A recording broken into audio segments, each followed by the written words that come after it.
If I tell you to think of animated characters who are short men, who do you think of? Lord Farquaad from Shrek, Chef Skinner from Ratatouille, Plankton from SpongeBob SquarePants? What else do these characters have in common? A hunger for power.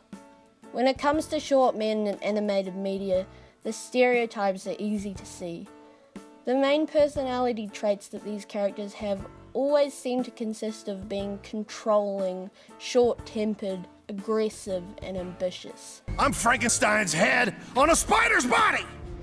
There are a number of these characters. For example, Lord Farquaad from Shrek is a lord who desperately wants to be a king. In his introduction scene, it first shows him in a way that makes him look big and intimidating, but then towards the end of the scene you see him next to his knights, and you realise he is only half their size. Farquaad's height is introduced as a joke, and it continues to be a joke throughout the movie. Farquaad's castle. That's the place.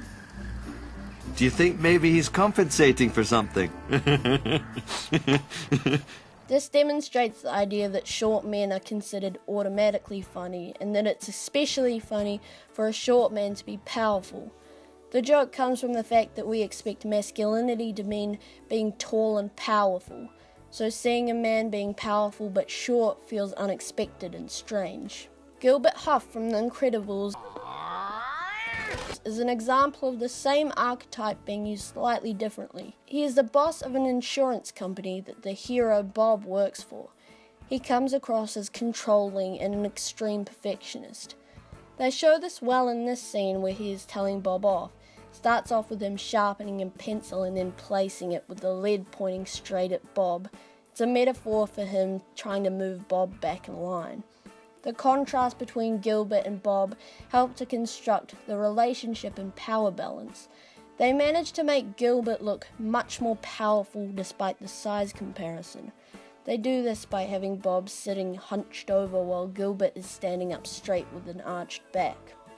This scene is a perfect example of a small, weak-looking man having control over a large and strong-looking man.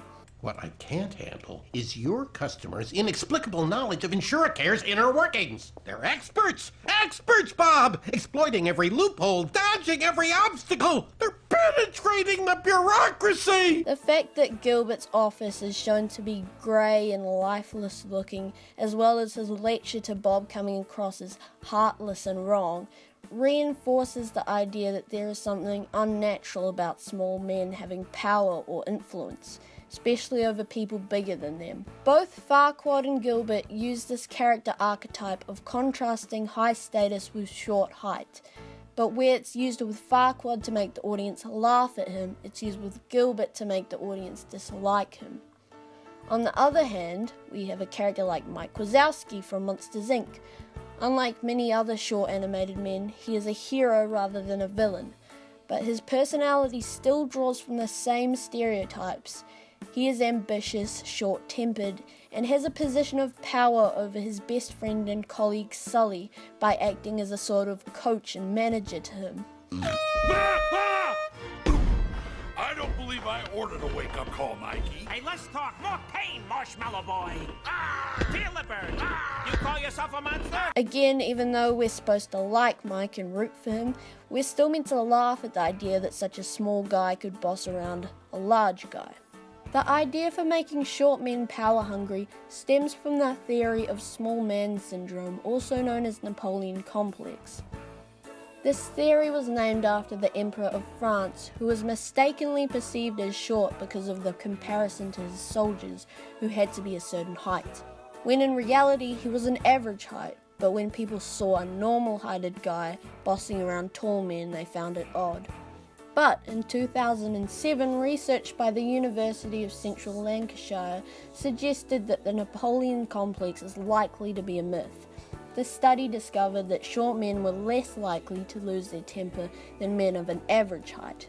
This stereotype has a negative effect on our view of short men, especially because we got introduced to the Napoleon Complex theory at a very young age by animation and kids' films.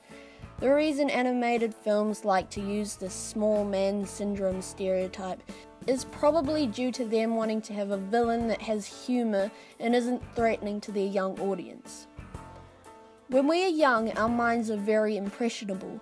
So when we get introduced to this stereotype over and over again, we begin to think the stereotype is true.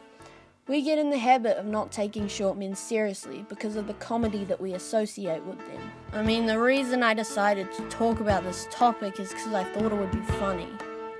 So, that kind of proves my point.